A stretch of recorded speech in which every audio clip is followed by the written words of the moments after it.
ये तो बीजेपी वालों से पूछिए आप, हार किसने मानी है। जिस तरह से केंद्र के नेताओं को डेप्यूट किया गया है, केंद्र के नेताओं को जिम्मेदारी दी है, मुझे लगता है राजस्थान के नेता तो इनके फेल हो चुके हैं और ओल्ड पेंशन स्कीम के तो खिलाफ हैं। ये तो मान के चल रहे हैं। सरकारी कर्मचारियों की हो चुका है अंदेशा। कांग्रेस से ज़्यादा झगड़ा जो है अंदरूनी बीजेपी में 6-6, 7-7 सीएम फेस हैं। इसलिए भाजपा को कहना पड़ा, उनके केंद्रीय नेतृत्व को कहना पड़ा कि हमारा कोई सीएम फेस नहीं है, हैं, और पीएम ही जो है हमारे सीएम फेस है। मतलब यूँ मान के चलें आप, उन्हीं के उस पर चुनाव लड़ा जाएगा। तो ये मान के चलें, ये बड़ा दुर्भाग्य है प्रदेश की राजनीति के लिए। कोई भी पार्टी जब सरकार बनाने की सोचती है और ये नहीं तय कर पाए कि लीडर कौन है, कौन होगा, एक कर लें, दो कर लें, भाई धोखा तो कर सकते हैं, ये हमारे होंगे, इस तरह के होंगे, तो मैं समझता हूँ। और वसुंधरा जी को साइडलाइन करना ये जग जाहिर हो चुका है।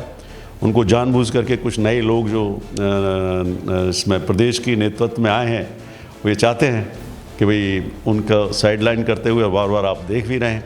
तो मैं समझता हूँ ये जो अंदरूनी इनकी लड़ाई है, 6-6, 7-7 जो है लोग मुख्यमंत्री की रेस में दौड़ रहे हैं और कई केंद्रीय मंत्रियों को चुनाव लड़ाया जा रहा है, कई एमपीज़ को लड़ाया जा रहा है, तो इसका मतलब कहीं ना कहीं घबराहट है। खुद की सरकार ना होने के बावजूद इनके एमएलएज की एंटी इनकम्बेंसी है, क्षेत्र में घूमते नहीं हैं, जो हार भी गए थे या जो प्रत्याशी रहे, तो उसको लेकर उनको मालूम है। तो एमपी को लड़ा करके भाई चलो एमपी का दायरा बहुत बड़ा होता है और उसको एक मौका दे दें, नया चेहरा हो जाएगा, एक किसी क्षेत्र से लड़ा दें, तो एंटी इनकम्बेंसी को ये ख़त्म करना चाहते हैं, वो ख़त्म होगी नहीं। नमस्कार, मैं हूं सुरेश फौजदार। आप देख रहे हैं राजस्थान तक विधानसभा चुनाव आने वाले हैं। कांग्रेस दावा ठोक रही है रिपीट करने का पूर्ण बहुमत के साथ, वहीं बीजेपी मैदान में उतरी हुई है और खासकर प्रधानमंत्री नरेंद्र मोदी, गृह मंत्री अमित शाह, नड्डा सभी बार बार आ रहे हैं सर राजस्थान में, और मुझे लगता है मोदी जी 11वीं बार आने वाले हैं। हमारे साथ हैं राज्य मंत्री डॉक्टर सुभाष गर्ग। सर, क्या लगता है विधानसभा चुनाव आने वाले हैं, कितने तैयार हैं? जिस तरह से बीजेपी दावा ठोक रही है, प्रधानमंत्री नरेंद्र मोदी कह रहे हैं कि कांग्रेस तो अपनी हार मान चुकी है एक तरह से। ऐसा है, ये तो बीजेपी वालों से पूछिए आप, हार किसने मानी है। जिस तरह से केंद्र के नेताओं को डेप्यूट किया गया है, केंद्र के नेताओं को जिम्मेदारी दी है, मुझे लगता है राजस्थान के नेता तो इनके फेल हो चुके हैं।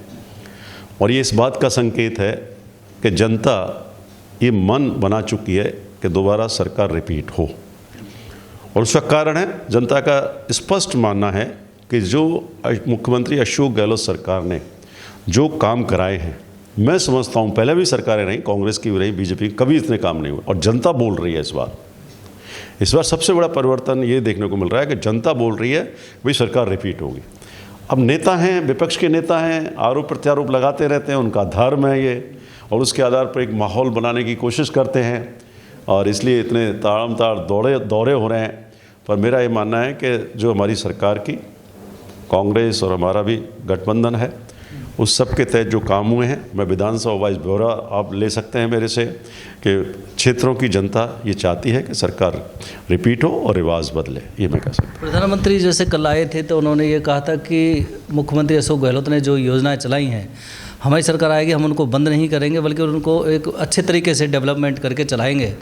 और ख़ासकर आपने ये भी देखा होगा कि वसुंधरा राजे को साइडलाइन कर रखा है, तो इसका भी काफ़ी फर्क पड़ सकता है। देखिए, योजनाओं को बंद करने का सवाल है। आज ही माननीय मुख्यमंत्री जी ने दिया है मीडिया में कि इन्होंने पिछली बार भी 4-5 योजनाएं बंद कर दी थी, और ओल्ड पेंशन स्कीम के तो खिलाफ हैं। ये तो मान के चल रहे हैं। सरकारी कर्मचारियों की हो चुका है अंदेशा कि ख़त्म कर देंगे, वापस निरस्त कर देंगे। आप देखो केंद्र में जो दिल्ली में जो रैली हुई ओपीएस को लेकर के, जो है नेशनल चैनल ने तो उसको दिखाया ही नहीं, कवरेज ही नहीं दिया, लेकिन भीड़ जानते हो आप, सोशल मीडिया का ज़माना है, सब ने देख लिया कितनी भीड़ इकट्ठी हुई थी।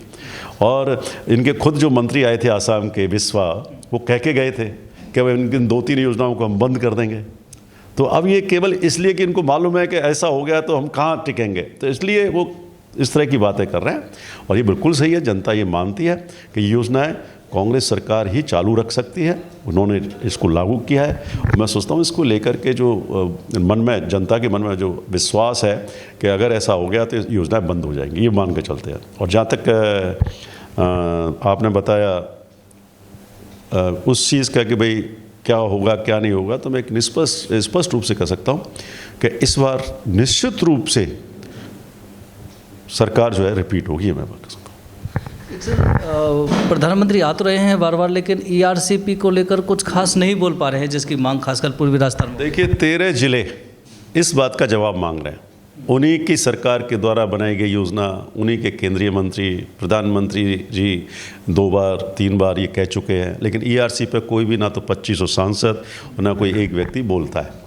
तो निश्चित रूप से इस जनता में आक्रोश है ईआरसीपी को लेकर के, और 13 जिलों की जनता जो पूर्वी राजस्थान में 2023 के चुनावों में जवाब देगी, ये मैं कह सकता हूँ। एक सवाल ये है कि कांग्रेस में जैसे काफ़ी समय से एक तरह से अंदरूनी कलह सामने आई थी लोगों के सामने, और अब जिस तरह से वसुंधरा राजे को साइडलाइन कर रखा है, तो कहीं ना कहीं उनके बयान भी सामने आते हैं वसुंधरा राजे को लेकर, उनके समर्थक विधायकों को लेकर, तो क्या लगता है उनमें भी इस तरह का पसोपेच हो सकता है? देखिए मैं ये कह सकता हूँ, कांग्रेस से ज़्यादा झगड़ा जो है अंदरूनी बीजेपी में 6-6 7-7 सीएम फेस हैं, इसलिए भाजपा को कहना पड़ा, उनके केंद्रीय नेतृत्व को कहना पड़ा कि हमारा कोई सीएम फेस नहीं है, हैं, और पीएम ही जो है हमारे सीएम फेस हैं, मतलब यूँ मान के चलें आप, उन्हीं के उस पर चुनाव लड़ा जाएगा। तो ये मान के चलें, ये बड़ा दुर्भाग्य है प्रदेश की राजनीति के लिए। कोई भी पार्टी जब सरकार बनाने की सोचती है और ये नहीं तय कर पाए कि लीडर कौन है, कौन होगा, एक कर लें, 2 कर लें, भाई धोखा तो कर सकते हैं, ये हमारे होंगे, इस तरह के होंगे, तो मैं समझता हूँ। और वसुंधरा जी को साइडलाइन करना ये जग जाहिर हो चुका है। उनको जानबूझ करके कुछ नए लोग जो इसमें प्रदेश की नेतृत्व में आए हैं, वो ये चाहते हैं कि भाई उनका साइडलाइन करते हुए बार बार आप देख भी रहे हैं।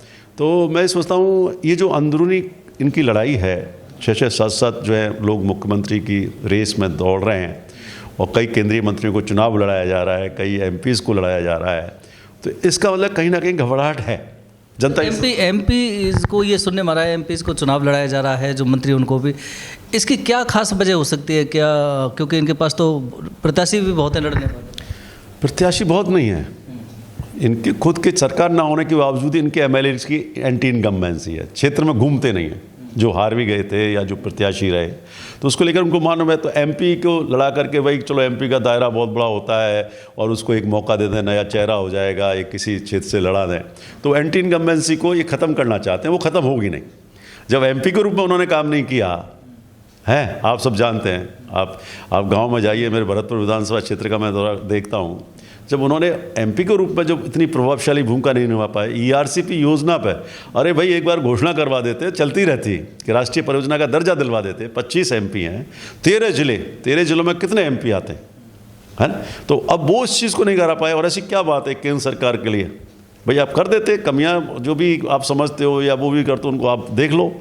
तो मैं समझता हूँ इस चीज़ पे इस बार ये बुरी तरह असफल होंगे। क्योंकि प्रधानमंत्री मोदी के जब हम भाषण सुने हैं, कल भी सुने हैं और आए तब सुने हैं, तो ज़्यादातर उनका फोकस राजस्थान की महिलाओं, दलित और बढ़ते अपराध को लेकर होता है, और उनका कहना होता है हमारी जब सरकार आ जाएगी तो अपराधी और भ्रष्टाचारियों को जेल के पीछे डालेंगे। आपको मालूम है क्या हो रहा है?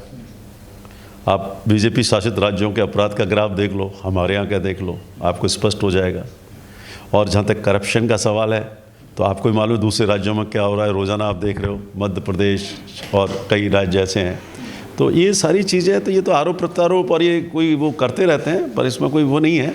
और क्योंकि उनके पास मुद्दों की राजनीति करते नहीं है वो, महंगाई, बेरोज़गारी, विकास की बात, नए जो इंफ्रास्ट्रक्चर डेवलपमेंट, पानी के रूप में देखा जाए तो जो सिंचाई के पॉइंट ऑफ व्यू से देखा जाए उस पर बात नहीं करते हैं।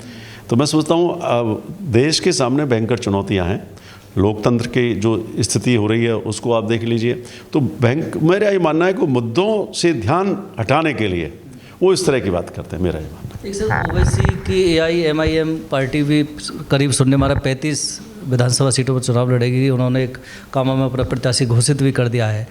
BSP भी तकरीबन कर रही है, उनका भी दावा है 200 पर हम करने जा रहे हैं। तो अगर ओवैसी आते हैं, जैसे खासकर OBC अगर लड़ेंगे तो मुस्लिम बहुल्य इलाकों में लड़ेंगे वो, तो देखिए पहले भी OBC साहब की पार्टी चुनाव लड़ी थी पिछले विधानसभा चुनाव में कई जगह, आपको ध्यान होगा। जनता स्पष्ट मानती है किसका मकसद क्या है, जनता समझ चुकी है। जनता को एक बार बेवकूफ़ बनाया जा सकता है, 2 बार बनाया जा सकता है, जनता बेवकूफ़ नहीं बनने वाली है। जनता ये मन बना चुकी है क्या करना है, कितनी भी पार्टी आ जाए, कितना भी उम्मीदवार खड़े कर दें, जब जनता तय कर लेती है कि हमें क्लियर मैंडेट देना है तो वो क्लियर मैंडेट देती है, मेरा ये मानना। तो इसलिए इन चीज़ों का कोई प्रभाव देखने को नहीं मिलेगा। तो सर हम अब आ जाते हैं आपकी ही विधानसभा पे। आपकी विधानसभा पे जिस तरह से आप तो एक तरह से क्लियर हो, लेकिन बीजेपी की अगर बात करें तो 8-10 कुछ दावेदार यहाँ पे घूम रहे हैं। पुराने जो विधायक हैं वो भी शायद इसमें घूम रहे हैं, लेकिन शायद अभी तक उनको पार्टी में लिया नहीं गया है, बर्खास्ती हैं वो, संभावनाएं कम लगती हैं। तो नए चेहरे आने की संभावना है, तो अपन कितना तैयार हैं? देखिए, मेरा चुनाव तो जनता लड़ेगी, सुभाषगढ़ नहीं लड़ रहा है।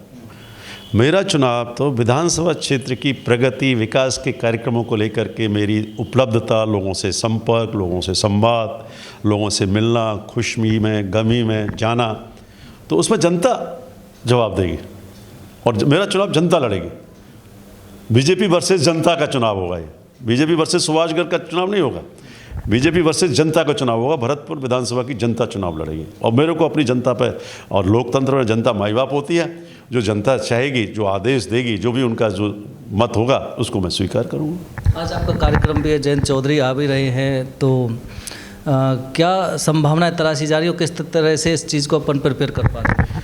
देखिए, निश्चित रूप से पिछली बार मैं गठबंधन का उम्मीदवार था, संयुक्त उम्मीदवार था कांग्रेस और लोकदल का, और उस रूप में जयंत चौधरी जी एक राष्ट्रीय स्तर पर इंडिया गठबंधन के हमारे लोकदल पार्ट भी है, उसके तहत एक रणनीति के तहत काम चल रहा है। और किसान नेता हैं, युवा हैं, एक लेगेसी है उनकी, बहुत साफ छवि के व्यक्ति हैं, स्पष्ट सोच रखते हैं, स्पष्ट मत रखते हैं।